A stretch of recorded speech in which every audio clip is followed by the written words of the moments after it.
Hey, Kev, let's follow this trail over here. This looks like there might be something waiting down there. All right. Hey, wait a minute. Do you hear that? Yeah, I thought it was just me. What the heck is that? I don't know what that is. Whoa, do you smell that too? That's unbelievable. Hey, look. What the? Hey, look, those branches are moving over there. What the heck is that? Holy cow, is that what I think it is? Look at that thing. Oh my God. It's a freaking Sasquatch.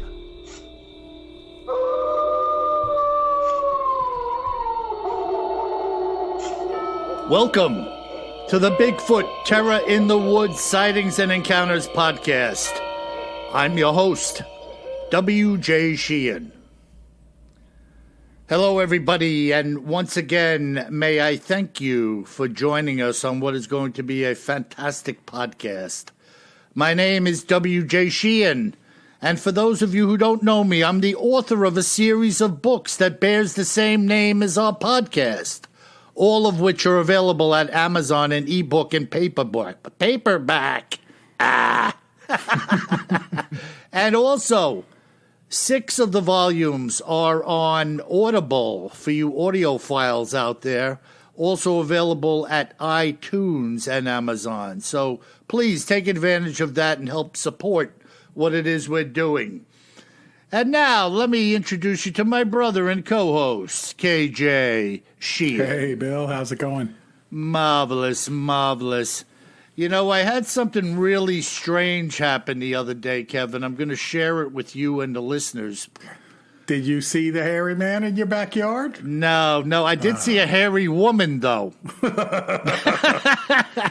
you at the Coney Island Freak Show again? Now, this is really weird. And once again, it proves my point of starting the conversation and having odd things happen. So just listening to what happened here. So I'm at work the other day, and there's a lot of security around our facility, as you would imagine in any large hospital. These guys are always moving around, and there's new faces appearing on a somewhat regular basis. And so there's this one guy, I'd say he's about 50 years old. Probably about a year old in the hospital as far as security goes. And I had a little time on my hands, and the hallway in the station where he was kind of empty. So I stopped to talk to him a little bit, and the conversation rolled around. And I've told you before, Kev, that I start conversations with people hoping something may come of it. Sure. So this was no exception, and the conversation rolled around, and I says, I wrote a bunch of books on Bigfoot, and my brother and I do a podcast called Bigfoot Terror in the Woods.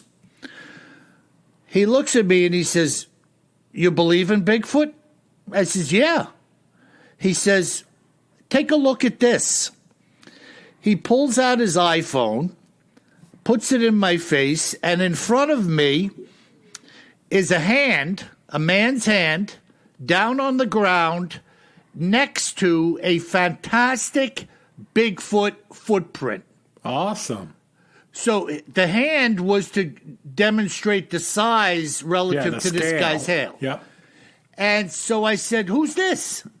He says, that's my brother. He was in the Allegheny Mountains in western Pennsylvania deer hunting, and he found this track. Mm-hmm. So I said, wow. He says, yeah, I believe this thing is real. And he says, my father and I hunt all the time. My brother obviously hunts. So now here's the other oddity about this. I said to him, can you send that over to my email? I'd like to put it on my webpage. Yeah, I'll send it over to you. He writes down my the webpage, BigfootTerrorInTheWoods.com. So a couple of days goes by, nothing, Kev. I didn't receive anything. And I caught up with him again, and I said, hey, what about the Bigfoot picture? Hopefully you didn't yell it down the hallway. Yeah, And he says, my brother doesn't want it posted on the internet. Oh. And I'm like, what? I says, I'm not using his name. His face isn't even in the picture. Yeah, I know. It's just the way he wants it. Blah, blah, blah. I'm sorry. So isn't it weird? This stigma. The guy has an excellent picture that he sends to his brother, and I happen to see it because I mentioned Bigfoot, and he's not willing to let the picture go for other people to see it. Yeah. I mean, there's sometimes a stigma. I mean, I have a less exciting story, but kind of fun to share that I haven't shared with you. We were down at the boat last weekend, and, the boat is ramp launched, speedboat here in North Carolina. And so we're in the parking lot putting the stuff in the boat, or we were taking the stuff out of the boat at the end of the day. And this woman pulls up by another boat there that they're unloading, and she has a big silhouette of the hairy man on the side window of her sport utility vehicle. And I was like, I went walking down to put something in my truck, and I said, hey, so you're a fan of the hairy man? And she's like, yeah. and she said, are you? I said, yeah. I said, I actually do a podcast on Bigfoot. She's like, what podcast? I said, Bigfoot Terrors. And she's like, are you Kevin? I said, I am. And she's like, oh, my God.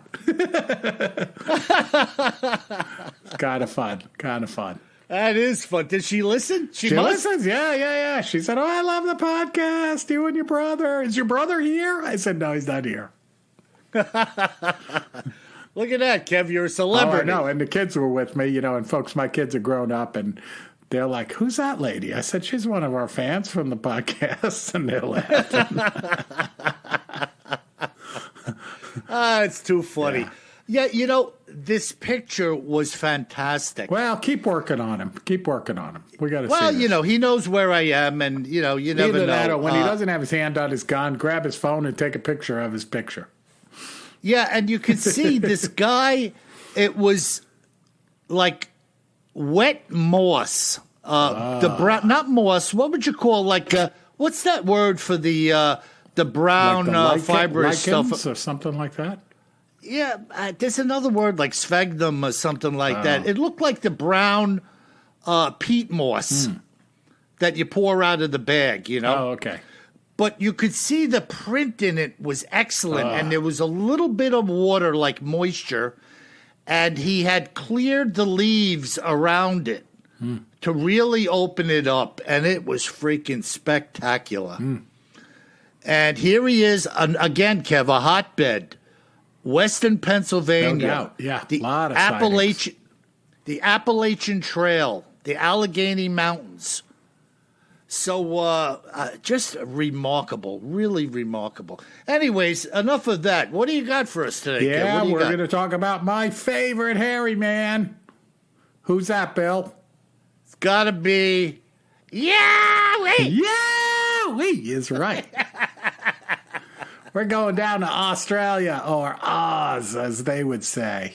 And, of course, those of you that haven't heard me talk about Yowie in the past, that's what the Bigfoot goes by down in Oz. And this is kind of interesting, Bill. We typically talk about sightings and accounts in hotbed areas like you're talking about. But I saw something interesting in the news this week that was related to a dramatic change downward in the number of sightings. And in this case, it was related to Yowie down in Australia. So you may say, why is this interesting? And it's kind of like it's a bit of evidence of Yowie being real when actually, because of a natural disaster of sorts, all of a sudden you see less of them, right? Okay. And certainly last year, we know that Australia, and especially New South Wales and Victoria, Australia, those two states in Australia, were hit by horrible wildfires, right? Right. About 27.2 million acres of bush, forest, and parks have burned in those fires. And you heard about koalas, the species of koalas and kangaroos, like almost wiped out in certain areas across Australia. And if you don't know Oz, as they call it, New South Wales and Victoria are kind of like at cover the area between 3 o'clock and 6 o'clock on the face of a clock, roughly, of the continent of Australia. So think the beautiful city of Sydney, Australia, at about 3 o'clock, and then heading down to the beautiful city of Melbourne, Australia, at about 6 o'clock, roughly.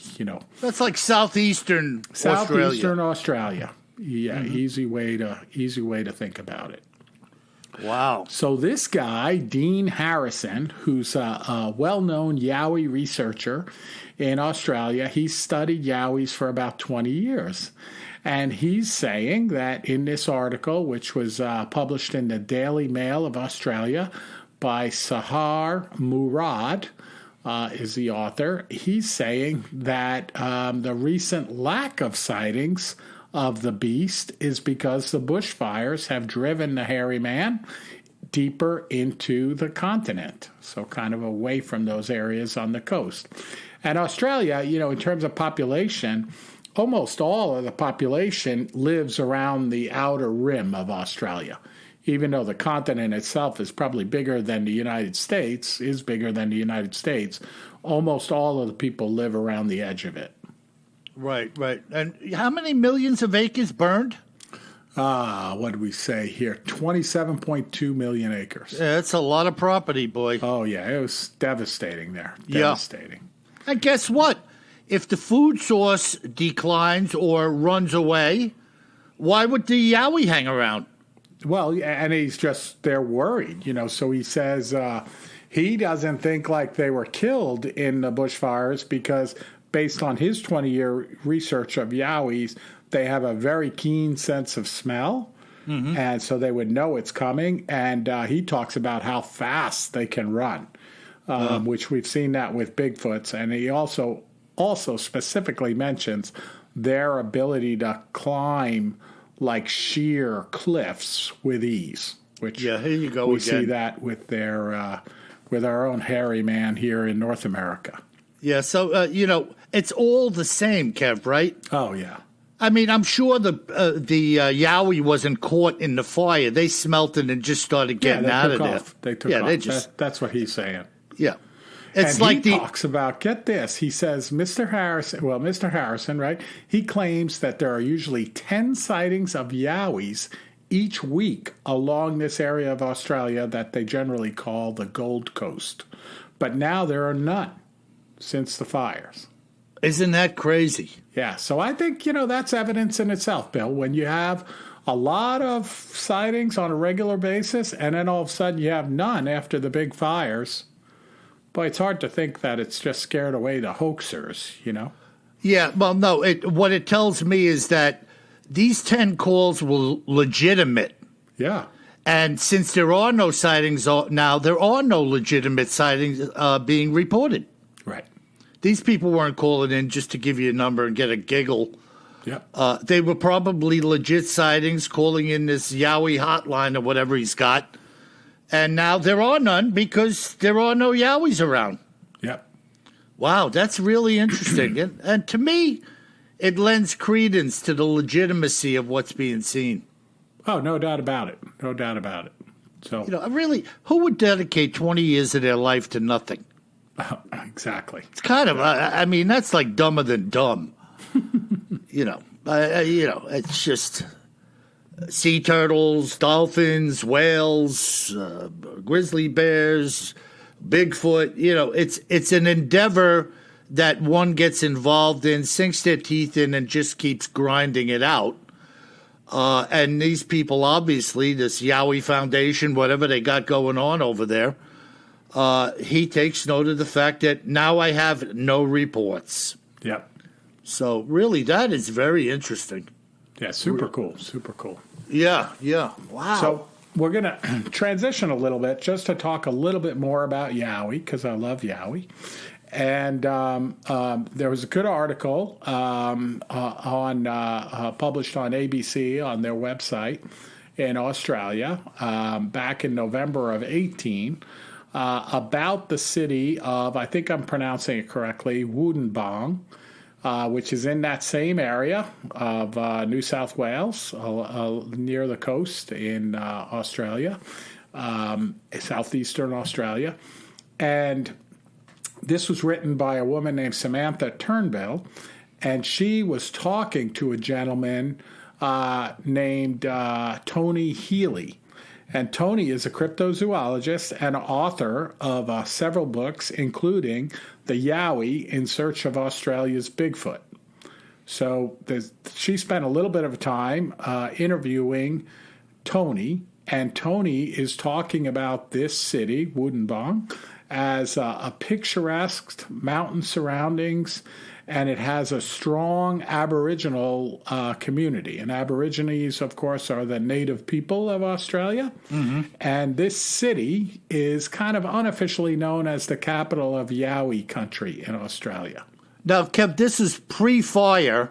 Yeah, this is pre-fire, so just there's a lot of facts in here about the different sightings of Yowie time.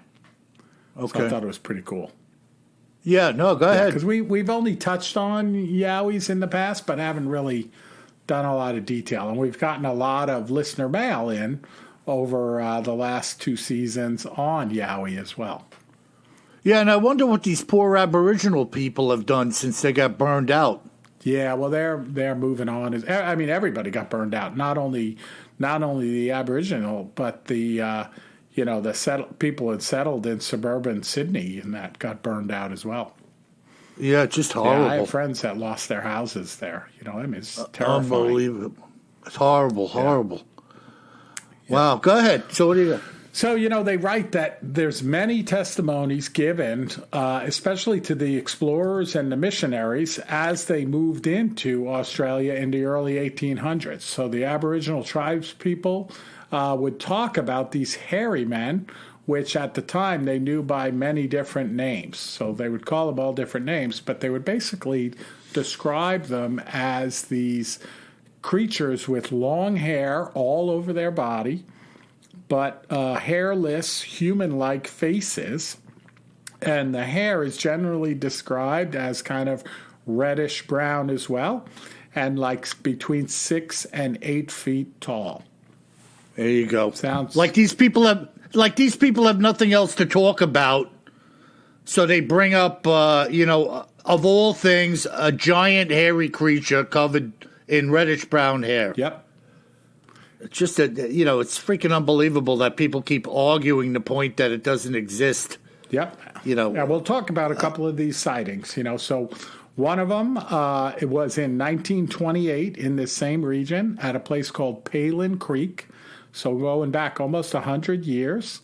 And this gentleman named Bob Mitchell, it's his account, he said that he and his mate were riding through that area at about 10 a.m., so broad daylight, when they saw a Yowie. He said, we saw a Yowie standing in a clearing not far from us. In that light, there was no mistaking it. It was about 7 feet tall, with a black human-like face and a gorilla body covered in thick brownish hair. It showed no aggression, just looked at us for a moment, then turned and disappeared into the bush. He says it had really big feet and could move really fast. Wow. Yeah. Well, there you go. Broad daylight sighting out in the middle of a field. Hey, what's that? I think it's a turtle. No, it's not a turtle, dummy. It's Yowie. Yeah. Here's another one in more modern day. In the 1970s, there were 2 sightings in the same area. A resident named Thelma said that she saw 2 of the creatures in her Richmond Street yard in 1976. Her story was reported in the local Northern Star newspaper there. She writes, I didn't turn on the kitchen light straight away because it was such a moonlit night. I stood at the open window looking at the view. This creature walked onto our lawn from the next door vacant lot and stood there for 2 or 3 minutes looking toward me. He was sort of flexing his arms in a circular movement in front of his face. The creature then moved from the side towards the bedroom where my husband was sleeping. There was another creature of exactly the same height and appearance standing under the bedroom window. They were about 5 feet tall, so a lot smaller, but covered in tan-colored hair. Their heads seemed to be sunk low into their shoulders. I couldn't see the facial features properly. They had a shuffling kind of walk. I was much too close to mistake it as anything other than a Yowie. You know, here we go with the different fur colorations, Kev. No doubt about it. You're talking about the grizzlies being black, blonde, red.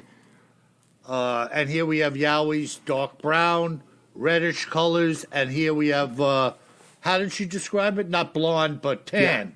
Yeah. And get this. So this ties into a little bit of your story with the security guard and certainly other accounts we've heard about over time.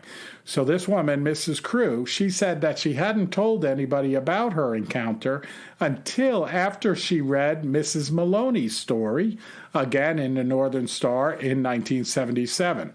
So we're going to talk about Mrs. Maloney's story. And I'll put a copy of this article up on the website. And one story sparked the other one to speak. That's what I mean. Exactly. Yeah, it's we hear excellent. That all the It's time, excellent. right? Yep. So this one, 1977, again in the Northern Star newspaper there in Australia, Mrs. Maloney told the newspaper that her Australian Terrier had been attacked by a Yowie. She said she was woken by her dog barking and ran to the backyard.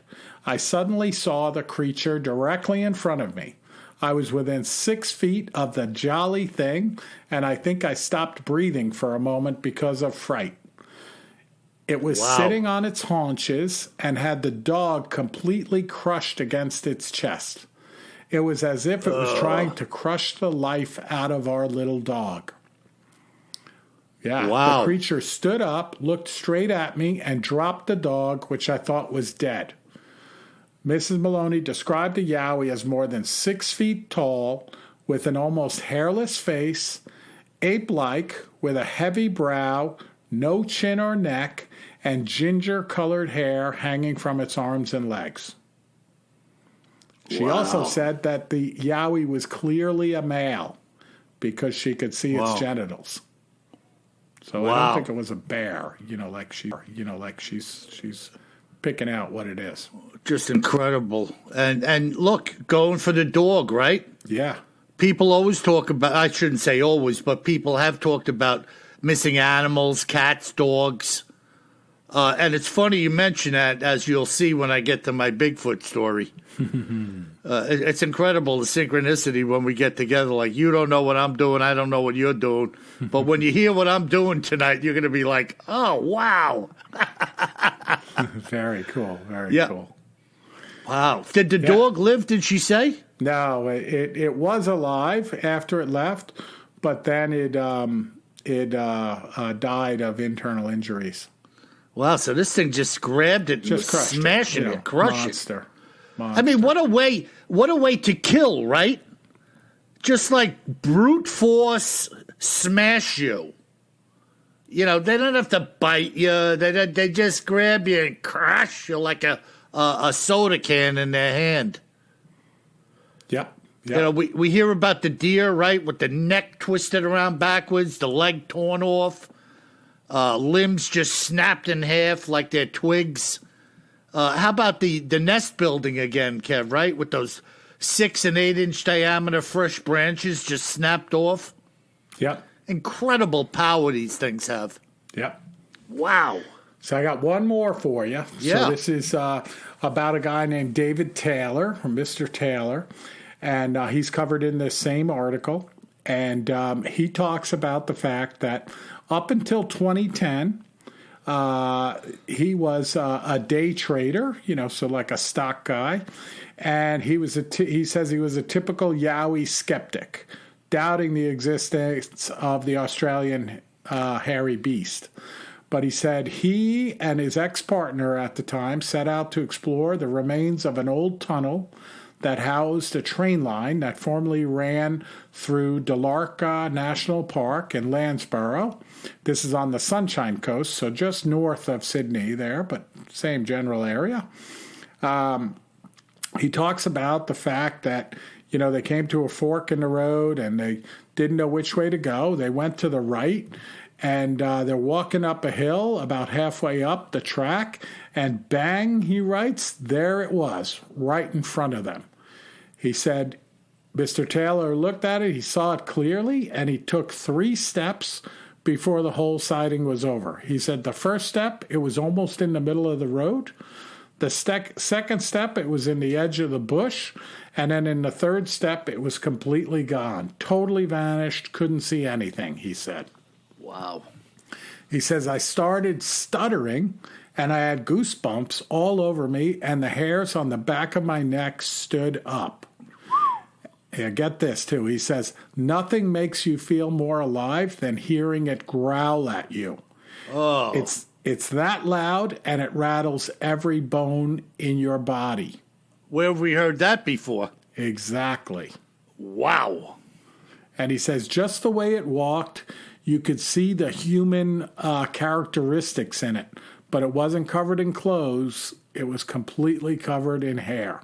Wow. And he said Mr. Taylor had turned completely white, and he and his ex-partner decided to get out of there. Yeah, good piece of thinking there. Yeah. No, let's go follow it. So he went back 2 days later with the Australian Yowie research group, right? One of the research groups there. And they found some fantastic Yowie footprints. And they have some great photos of them in like this sandy area. They're fantastic. Mm-hmm. And I'll put those up on our website as well, BigfootTerrorInTheWoods.com. Awesome. Really cool. So we'll have to stay on that burned out area going into the future, and this man who's an investigator there, and see what happens over time if he starts to get a report here or there back in there as things grow back in. Well, I'm partial to the Yowie. Oh yeah. So I'm gonna keep an eye on it'd be interesting the way we're looking at this as them. The sightings being legitimate because they are no more. And in the same light, knowing that now as a piece of evidence, let's see what happens as things turn around, so to speak, No doubt. Wow. Yeah, because those people aren't going to abandon that country. It's just burnt out right now. Yeah, and all you folks down there in Oz, let us know what's going on with the Yowie. We need some more mail from you folks letting us know what you see. Yeah. And if you've seen something, say something. Don't wait for somebody else to say something. Yeah, absolutely. There's no doubt about it. We love to hear from everybody, and no email is too short. Nothing you have to say is insignificant to us. Exactly. Well, no, that was excellent, Kev. And so here we go. This evidential summary was brought to me by a guy named Bob Craig, a resident of New Jersey, right here in the tri-state area, Kev. Whoa. So when people write in and say, where is Bigfoot? How about New Jersey? And this is what Bob had to say. My wife and I are both born and bred New Jerseyans, having lived here our entire lives. Married for over 25 years, we had purchased a new home and moved to an area close to the New Jersey PineLands National Reserve, which is a protected area within the state.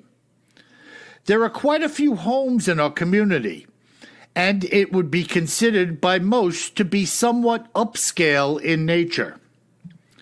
I don't make mention of my town because I would rather not bring any ill will against our community or our residents for what had occurred. The evidence which I had initially told you about was seen in 2001, in the late spring of that year. However, looking back, I believe the story actually had begun several years earlier. The houses in my neighborhood each have a fairly large plot of property. Now, I'm not talking about a farm, but let's just say an acre or better for the most part. I can remember seeing that someone had posted to a telephone pole a picture and a name of their missing dog in what I believe was 2000 and... Oh, this is actually incorrect. In what I believe was 1998. It was a small pedigree, which I think was a Shih Tzu. Now, there's nothing particularly unusual about that in any community. Dogs do get lost and run away, and we are well aware of that. I don't think it was but a few months later that someone else had posted the same kind of notice on the poles in our area about their dog now being missing. This dog was also a smaller pedigree that I believe was some type of Cocker Spaniel. Our neighborhood is definitely upscale. So as the list of missing dogs grew, they were typically those that were smaller in size and pedigree. By the way, the grooming trucks are a regular visitor to the homes in the area. I only say that to paint a vivid picture for you as to the number and types of dogs of which I speak. It was over a period of about 2 years that the amount of missing dogs had gotten to the point where the local news was actually saying during the broadcast that another dog had come up missing in such and such community. It was now a common line of thinking that dog thieves were at work in our township. But in spite of everyone's diligence to walk their dogs on a leash and try not to leave them out alone, we all know that that is not always possible during our busy lives, especially during inclement weather to walk your dog. Sometimes we are left with the old clothesline tied to a tree in the backyard. In spite of all this apparent dog thievery going on, my wife and I actually had our own hearts set on getting a dog, and we did. We purchased a Belgian Shepherd from a breeder in Connecticut. We had set up a line for him in the backyard, which consisted of a large auger-type screw that was turned down into the ground some 3 feet, to which was attached about 25 feet of welded link chain. Our dog, who we named Lucky, wore a stainless steel choker collar, and we would hook him to the chain with a brass snap clip. Believe me when I tell you, there was no way that Lucky could break away from this tether without his head coming off first. I would only put Lucky on this tether when it was virtually impossible due to weather or time to walk him myself. Now, because of our proximity to the reserve, there was more than an ample supply of wildlife around our home. I'm talking about deer, raccoons, woodchucks, rabbits, squirrels, chipmunks, and damn near anything else you could think of. And all of them would cause Lucky to go into an uproar when he saw them. He would bark and howl and even stand on his hind legs when yapping at these critters. Over time, he learned that he had a choker around his neck that he was attached to, and a limited length of chain. So, over the next months, I have to say to you that I get kind of immune to the dog's barking.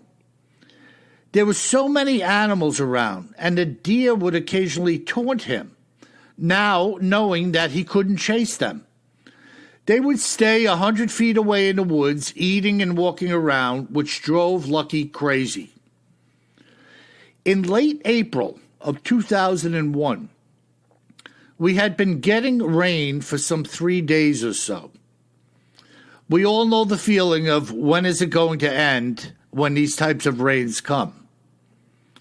So I would keep the snap end of the chain by the back door, which enabled me to just open the door and hook him to his tether, allowing him to take care of business for 15 minutes in the rain, after which he would always scratch the back door to let you know he was done.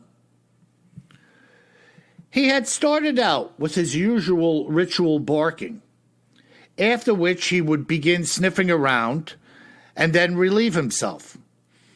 I have to admit that on that night, I kind of lost track of the time, being involved in something on the computer upstairs in the house.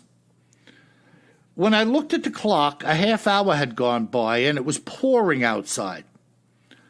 I shouted down the stairs to my wife, asking her if she let the dog in. She said, "No, I thought he was upstairs with you."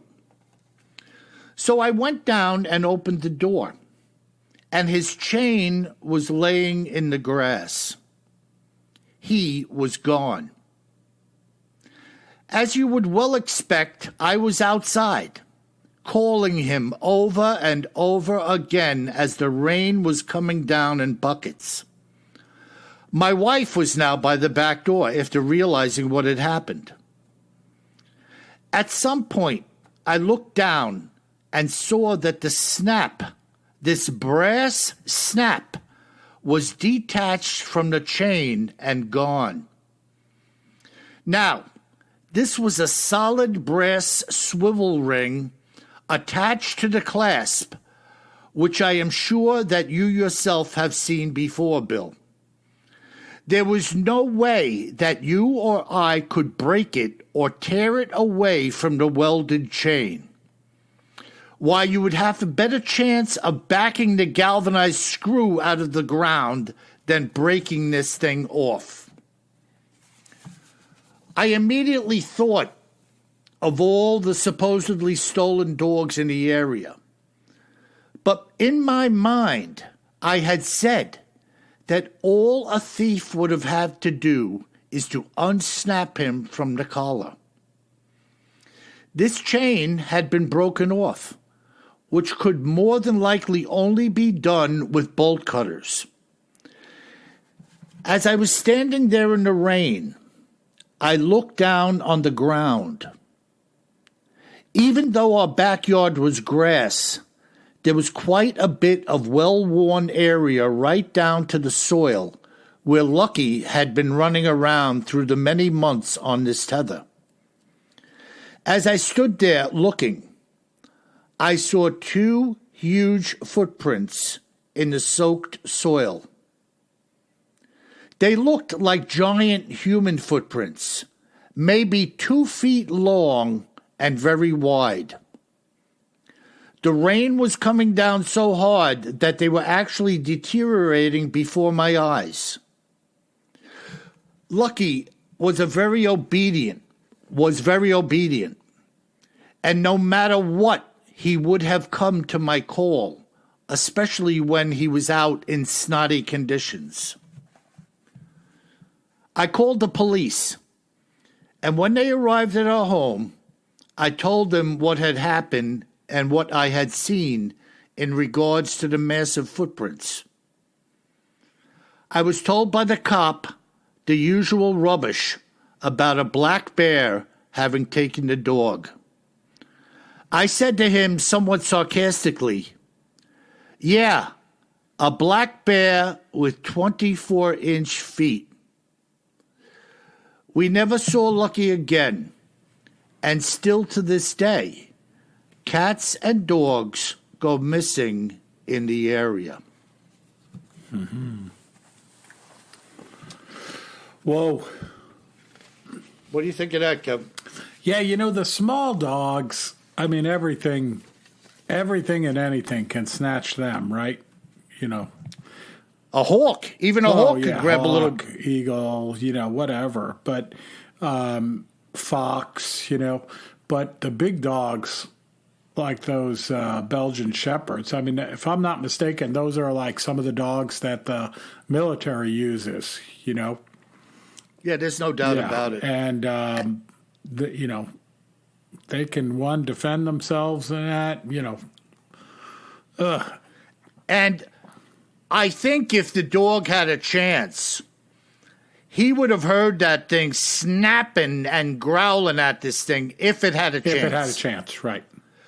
I got a feeling this thing came up on him in the pouring rain with the sound being muffled. Yep. You know what a driving rain sounds like. Oh, yeah, and we also know that the hairy man is pretty stealthy. Absolutely. And the fact that this guy emphasized the way this tether was set up in his yard, he had an auger going down into the ground as the anchor. He had some type of welded link chain on it. I'm not saying it was like giant boat anchor chain, but he emphasized that it was a welded link chain, not a rope. Yep. And then the brass link snap, which he said if it was a thief, he would have just had to unsnap it. Just unsnap it. It was busted off the chain. Yeah. So, I mean, odd. and then the footprints. Yeah. And, of course, here we go back to, I think a bear probably got your dog. Yeah, a bear with 24-inch feet, and may I add, a bear that can detach a dog from a snap clip.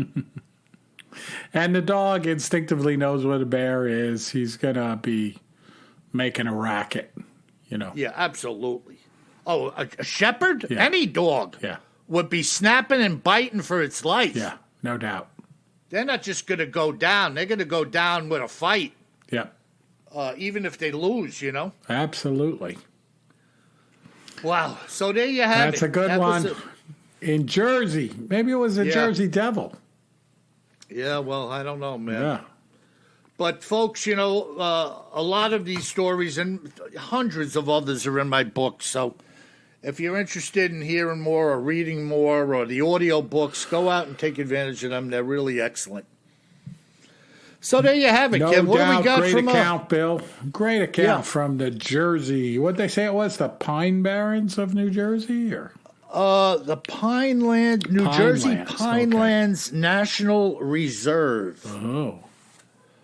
So that must be some big sheltered wilderness. Like I have the Pine Barrens here, Kev. Yeah. I think And, that's over in Jersey Devil territory. Yeah, no doubt about it. There's the Jersey Devils over there, the Bigfoots over there. There are a lot of sightings in New Jersey. Yeah. And, you know, so when people say, you know, again, where is Bigfoot? Right here, pal. You could say the Pacific Northwest, the Atlantic Northeast. I mean, Florida, Louisiana, Arkansas, Carolinas, blah, blah, blah, blah, blah. Yep. No doubt about it. All right, we got some great listener mail, Bill. Okay, let's We have it. start off with TJ, who is in Spain, but he says, I was born in Liverpool. Wow. Yeah. Let's hear your Paul and John Liverpoolian accent. Well, as far as TJ is concerned, I've never heard of the bloke. but if he thinks he's going to join a band, he's got another thing coming. Ringo, the best drummer. He's not even the best drummer in the Beatles. All right, so TJ writes that he's born in Liverpool, as I mentioned, currently stranded in eastern Spain. He says, I stopped counting the days of lockdown after 100. Great. Yeah, terrible, right? Anyway, I found this podcast only recently. I'm making my way through the impressive back catalog. Great stuff and a great distraction from crazy times. He writes, well done, young Kevin. Young Kevin. And well done, Wild Bill. Kev, you know, I have to say there's some people around to antagonize you. There's no doubt about it. I'm fine being called Young Kevin. Yeah, no. But these guys with the books, the autograph book and all this stuff. Oh, I know. No. We get a lot of mail, as you know. That they write only to you, and then in the end they say something funny. It's all good. It's all good. Don't worry. I always carry more gun than I think I'll need. Yeah, and TJ, by the way, I'm a big Barcelona soccer fan. There you go. They started playing again, and I don't know if you've seen any of that, Kev, or if you watch it. They have virtual fans in the stadium. Yeah, I know. And, I'm enjoying it. I get it. We all get it. You know what I mean? I'm glad the boys are out there playing, and I'm glad to watch them. And this is a tough time. It's weird. I think it's great. I mean, Bill, I'm a F1 fan, as you are, Formula One. We enjoyed the last two races in Austria. Yep. And then I don't know if you watched any of the NASCAR. I mean, I know I live in North Carolina, but I'm not a big NASCAR fan. But I've been watching it, because, I mean, right now, come on, man. We got no baseball. We got no hockey. Like, give me the NASCAR. And it's very strange. Like in the race last weekend, and I think it was in Indy, if I'm not mistaken. And it wasn't the Brickyard. It was I forget where it was. Anyway, the race last week, when the winner won, it was a rookie driver, and he comes over and he's donuts, in front of where the fans all would be. He jumps out, jumps on the roof of the car. And, they're not even piping in the sound. There's nobody there, And then the cameraman comes over and the sound man comes over. And they all have like the microphone is on like a 12-foot boom. I mean, it's good. Again, I'm glad they're racing. I'm certainly glad that they're being safe. But it is kind of foreign. Yeah, it's very weird, man. Very surreal. And the drivers note it. You got to give him credit here. As a rookie driver, wins a big NASCAR race, and he's so excited. But then, he's looking around in the stands where there's usually 250,000 people, right? Right. At a NASCAR race, and there's no one there. It's like sad. It's kind of weird, right? Like the kids graduating, but there's no real ceremony. Oh, my son, no graduation. Yeah, very weird. No even word of a graduation yet. Very sad. Yeah, they'll get around to it. I know. So let's move on. You got it. All right, we're going to Mark in Minnesota. And the subject, always carry more gun than you think you will need. Love it. I love it, I say. Yeah. And he says, Dear WJ and Bro KJ, I have been listening to you guys for about 2 weeks now, and I think you're the best. I wanted to give you all a good chuckle. I listen while I'm reloading ammo for my rifles and pistols that I target shoot with. Don't worry, Mark. We won't ask what your targets are. I love it, I tell you. He said, you made me laugh when you said always carry more gun than you think you will need. Very good advice. He says, I retired from the Army after a career in the infantry.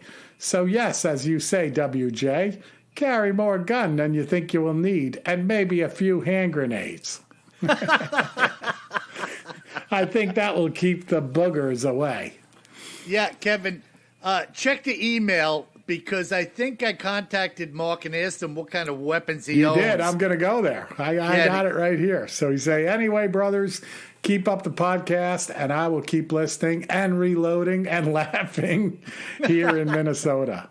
Sincerely, Mark. And first off, Mark, retired military guy, thank you so much for your service, for helping to keep us safe and help keep us free as well. So thank you. Excellent. And then, as you said, Bill, you dropped him a note back asking him, hey, what do you carry? I mean, this is fantastic, folks. He says, I carry my best for protection while in the woods. And that's what I call my big iron, my Desert Eagle 50 Action Express. Nice. I mean, a 50 cal Desert Eagle. Holy cow. I also have a conversion complete upper to 44 Magnum. Guys, it was a retirement gift from my twin daughters. but my everyday piece is a 45. Nice. Yeah, he's got a 45 1911, the old World War II sidearm. Yeah. Wow. Well, he's going to knock something down with what he's carrying. I'll tell I mean, you kind of that. like that story I told about my friend in Texas when he got pulled over by the trooper and he had to declare all the firearms he had in the car. And the trooper said, "Hey, what are you afraid of?" He's like, "Absolutely nothing." I love this stuff, man. I really do. Yeah, it's good stuff. Oh, my Good God. stuff. Oh, my God. All right, and we got another note in here, from Rick. Rick doesn't say where he is, but the subject is about the Dyatlov Pass incident, and we love that Dyatlov Pass incident and all the mystery about it over in Russia. And he writes, WJ and Kevin thought you might like this Dyatlov Pass incident update. Russia issued a new explanation. Families rejected it. Keep up the great work. Rick. And Rick put a link in, and it says, new twist in the Soviet mountain mystery as families of 9 dead hikers reject the official explanation. Yeah. And the official explanation is that they froze to death. Yeah, hypothermia, actually. Yeah, hypothermia. The hypothermia, eyes dug out, tongue removed, Yeah, broken traumatic rib cage. chest injuries, naked, few hundred meters away from your tent in the snow. Come on. Yeah, come on. I mean, it's just it doesn't make sense to anybody, but it doesn't stop them from posting it. No, I know. Like That's you could just put out whatever dumb news you want to put and just say, well, that's what we're dealing out today. Let them live with it. It says Russia claimed on Saturday to have put the matter to bed after a new investigation found that the hikers had frozen to death following an avalanche. Yeah.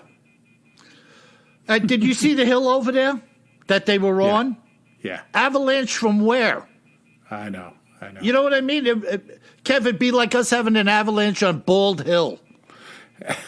You know what I mean? I mean, the countryside there didn't lend itself to an avalanche. Hey, listen, Bill, this is a little bit like the witches. We don't want to question the Russians too much. I do. That was WJ, okay, folks? All right. All right. Our last but not least letter that we'll cover this week is from Dool in Scotland. I love that name, Dool. I know. I want to be named Dool. The subject of Dool's note is, the big chap is real. Yeah.